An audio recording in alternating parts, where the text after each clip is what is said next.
Mesolithic period में कहने का मतलब ये होता है कि मेसोलिथिक पीरियड से पहले का जितना भी टाइम था वो भारत के अंदर सिर्फ एक ही तरह की जलवायु थी, वो थी कोल्ड क्लाइमेट।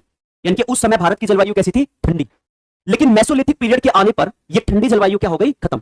और धीरे धीरे भारत में ह्यूमिड रीजन जनरेट हुए, गर्म क्षेत्र। और गर्म क्षेत्र जैसे जैसे हुए होंगे तो बर्फ धीरे धीरे क्या हो गई होगी? खत्म।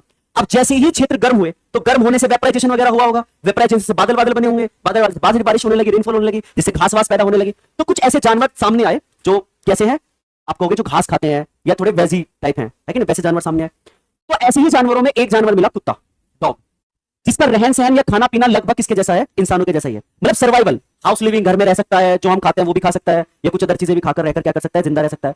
हंटिंग में हेल्प कर सकता है, अगर उसको ट्रेन किया जाए तो शिकार करने में क्या कर सकता है? मदद कर सकता है। तो ये वही पीरियड है जिसमें जब घास निकल कर आई तो हमें ऐसे जानवर दिखने को मिले जो क्या कर सकते हैं? जो शिकारी नहीं है, या आप क्या नहीं कर सकते हैं? अटैक नहीं कर सकते हैं, या थोड़ा कोऑपरेट कर सकते हैं।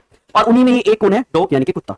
तो सवाल आता है कि बताइए भारत के अंदर वो कौन सा पीरियड है, या इंडियन हिस्ट्री में कौन सा काल है जिसमें मानव ने सबसे पहले एनिमल हस्बेंड्री की शुरुआत की थी, पशुपालन की? तो आंसर कौन सा पीरियड होगा? Mesolithic period. और पहला ही पालतू पशु किसे बनाया है? तो आंसर होगा डॉग, यानी कि कुत्ता। बात क्लियर हुई? तो